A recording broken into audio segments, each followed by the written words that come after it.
How are you guys doing? So today we're just going to have a very light-hearted but honest conversation, and I want you guys to also share your inputs in the comments. Don't forget to do that. Yeah, welcome to my channel, by the way. So let's talk about why a lot of us don't like our lives or are not satisfied with our lives because we are on social media. So something actually inspired this video, right? And I'm just going to talk about it. If you are on Nigerian Instagram, I think I'll say Nigerian Instagram because it's a Nigerian thing. So a couple of days ago, someone posted a video. She talked about how she tried to get her page back, when Instagram blocked her page or took down her account, and she got contacted by somebody, or I don't know, she reached out to somebody to help with the page thing, and eventually the person was able to get it back after she had paid a couple of people. And long story short, the person got her page back, but she paid 1.2 million naira. Apart from paying 1.2 million naira, it turns out that this person had scammed a lot of people of millions of naira. I saw a comment there saying that somebody paid this person $1 million. Was it $1 million? I'll leave it on the screen if I can find it.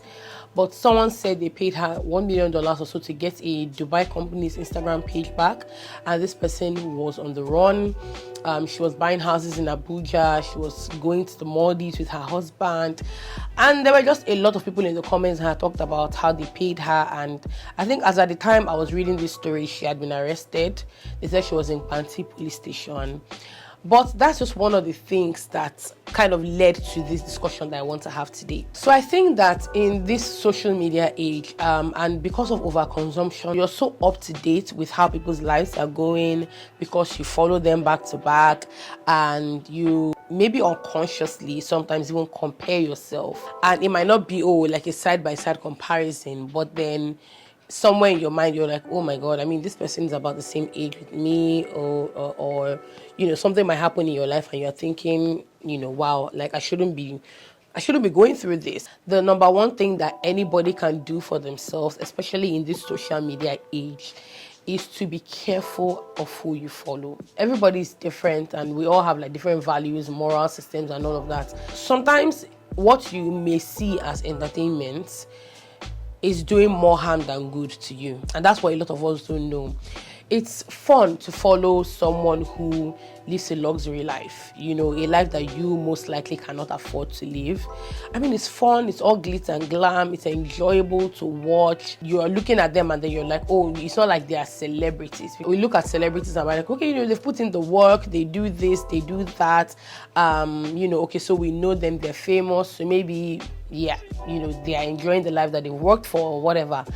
And then you might follow just a random girl who you don't know so much about, and in your head you are comparing your humble life. Point I'm trying to make is there needs to be a reason why you're following somebody, especially if you've gotten to that point where you feel like, this person is doing so well, and you start to compare and you start to think of, why am I not doing this? Why am I not getting this from my relationship? Why is my job not offering me this? Why is my business not able to scale through like this? I follow a lot of home pages. So it's either I know you are maybe a content creator like myself and I watch you, or I follow a lot of cleaning home pages.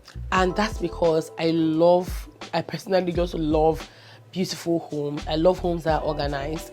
And when I'm looking at you making videos of you being, organizing your home, I'm not thinking, you spent thousands of dollars to do this.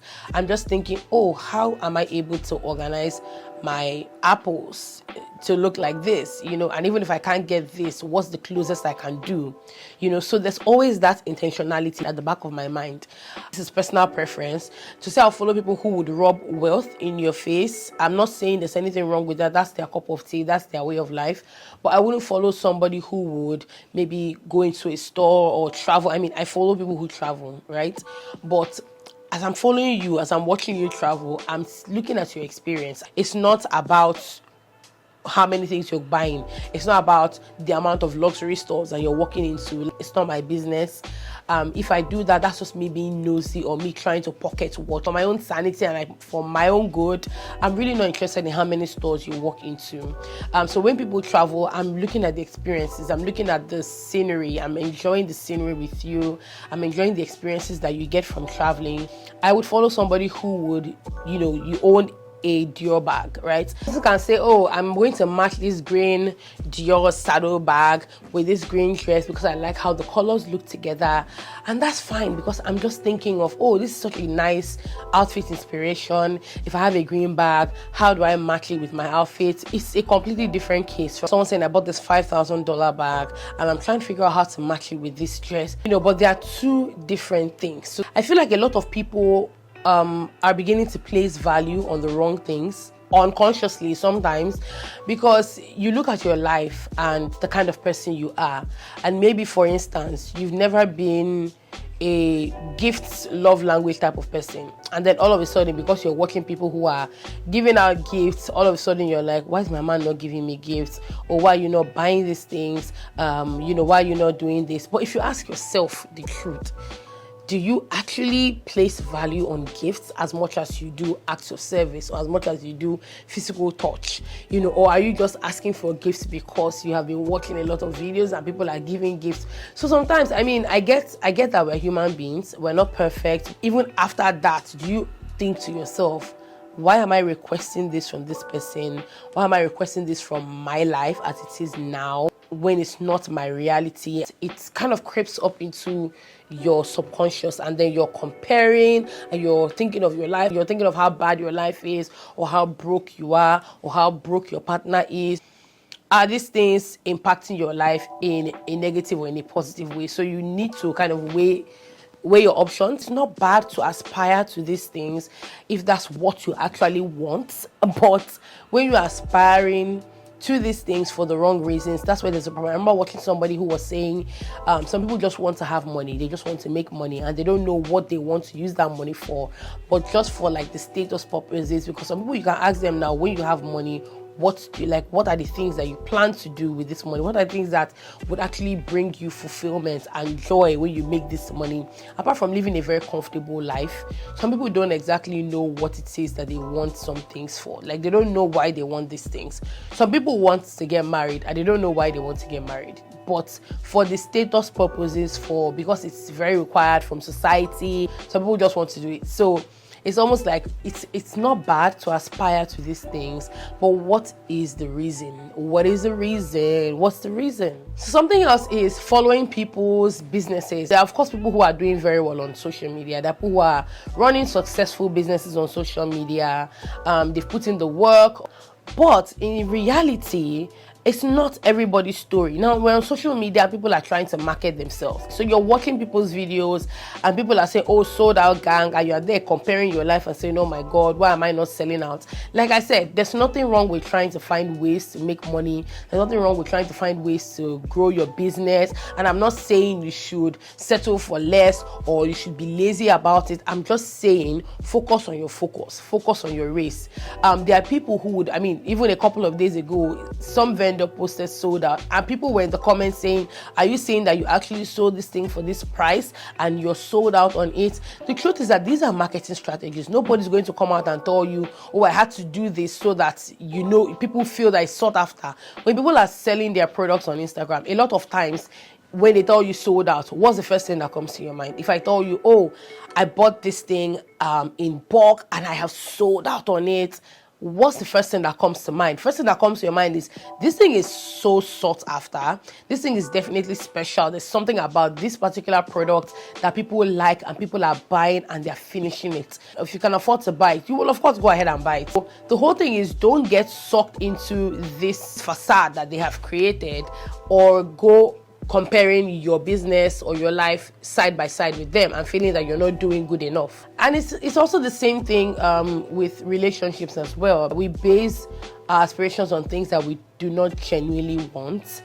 And I find it so crazy because you find that, for instance, there's someone who travels a lot. She travels the world and she's always plane hopping. All of a sudden, you are asking yourself why you cannot afford to go to this many countries like this person does. I know people who can afford to travel. I know a couple of people who can actually afford to travel a lot, but they don't because it's not really their cup of tea. Not everybody likes to travel. Now, there are people, for instance, there are people who can not afford to travel as much as some others, but they save up because travel is something that is important to them. I personally like travel. I've loved travel before I was even seeing the girls going on trips and sharing all of that stuff. I love travel. I've always wanted to explore the world. However, I'm in that stage in my life where it's not something that I can do as often as I would want to do it. But I can tell you that there are people who don't have so much like you would think that actually make intentional efforts to go on trips because they genuinely love to travel. However, you see some people who travel has never been their thing, but just for status purposes, just for validation purposes, they now want to travel. Enjoyment is enjoyment, right? It's great to enjoy. I don't think there's anybody that won't want to enjoy. But I'm just trying to tell you that there is a thin line between genuinely wanting something because you want it and wanting something because people are doing it or because it looks like it's like the new craze and it's a new thing everybody's doing, and so you tend to look a certain way to people when you do that thing. Another thing I think that a lot of people make mistakes about is comparing themselves with people who have had such a good head start. Sometimes you are comparing your life with someone who has had a good solid foundation to kind of push them. How do you, who grew up with parents who didn't go to school, who were maybe traders and who struggled to see you through school, compare your life with somebody who is from a more comfortable home and you think that you guys would be on the same level? It doesn't apply in all situations because some people have come from absolutely nothing and have done so well for themselves. The journeys are so different in life and there are so many factors around why a lot of us are the way we are today, or why a lot of us are in the situations that we are today, and why some of us have the little we have, or why some people have the much that they have. Sometimes I sit down and I ask myself, oh, why can't I do this? And then I'm just like, okay, yeah, this is the reason why. Because this happened, because I come from this, because this is actually my story, this is my situation. And so I don't expect things to just happen. Sometimes you have to build these things up, with hard work, experience, and some people don't even need to do that much to get there. All of these things, there are just so many factors that are intertwined and that make our lives the way our lives actually are. For you to disregard everything that has kind of brought you to where you are and expect that your life would look similar to somebody's just doesn't make sense to me. I think at the end of the day, if you are feeling less of yourself or feeling like you don't have certain things or you're not living a particular kind of life, maybe sit down and ask yourself, why is this thing bothering you this much?